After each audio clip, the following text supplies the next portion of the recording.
이재명 더불어민주당 대표가 오늘 오전 검찰에 출석했습니다. 이번엔 백현동 개발 특혜 의혹입니다. 윤석열 정부 들어 이번이 네 번째 소환인데 이 대표는 출석에 앞서 정치검찰, 공작 수사 같은 강한 발언을 쏟아내며 결백을 주장했습니다. 서울중앙지검에 나가 있는 취재기자 연결합니다. 김지숙 기자, 출석에 앞서 이 대표가 입장을 밝혔는데 내용부터 정리해볼까요? 네, 이 대표는 앞서 소환 조사 일정이 확정됐을 때에도 국가폭력이라면서 크게 반발했었는데요. 오늘도 오전 10시 반쯤 서울중앙지검 앞 법원 삼거리에 나와 비슷한 입장을 발표했습니다. 잠시 들어보시겠습니다. 저를 희생 제물로 삼아서 정권의 무능함과 정치 실패를 감춰보겠다는 것 아니겠습니까? 조작 수사로 구속영장을 청구한다면 처벌로 출석해서 심사받겠습니다. 오늘 조사를 받는 백현동 의혹과 관련해선 단 한 푼의 사익도 취한 적이 없다는 입장을 재차 밝혔습니다. 이 같은 입장에 국민의힘은 자신의 범죄 혐의 조사임에도 오로지 정부 탓만 했다며 당당하면 이 대표가 물러나야 한다고 비판했고, 민주당에선 수사를 지루하게 끌고 가는 데서 정치가 보인다며 관련 수사를 신속하게 마무리해야 한다는 반응이 나왔습니다. 네, 지금 조사가 시작된 지는 2시간 정도 지났는데 오늘 어떤 조사가 중점적으로 이루어지는 겁니까?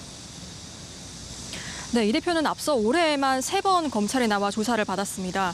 우선 지난 1월엔 여러 기업에 성남FC에 후원금을 내게 했다는 의혹으로 수원지검 성남지청에 한 차례, 서울중앙지검엔 대장동과 위례개발비리 의혹으로 2차례 출석했습니다. 오늘은 이른바 옹벽 아파트로 알려진 백현동 개발특혜 의혹과 관련해 배임 혐의 피의자 신분으로 조사받고 있습니다.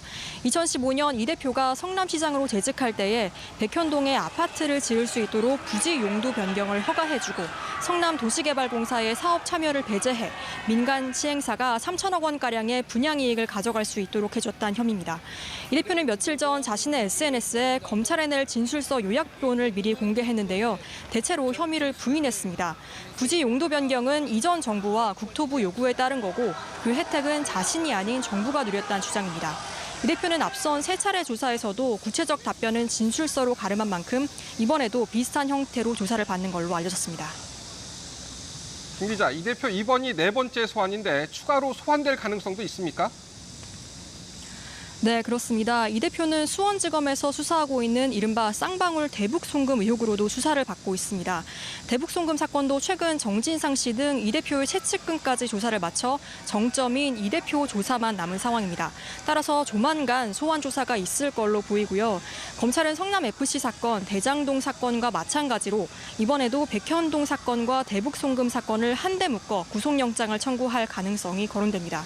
한편 검찰은 오늘 김용 전 민주연구원 부원장 재판에서 위증이 있었다는 사건과 관련해서 이재명 대표의 선대위 관계자들이 위증 과정에 관여했다고 의심하고 이들 자택을 압수수색하기도 했습니다.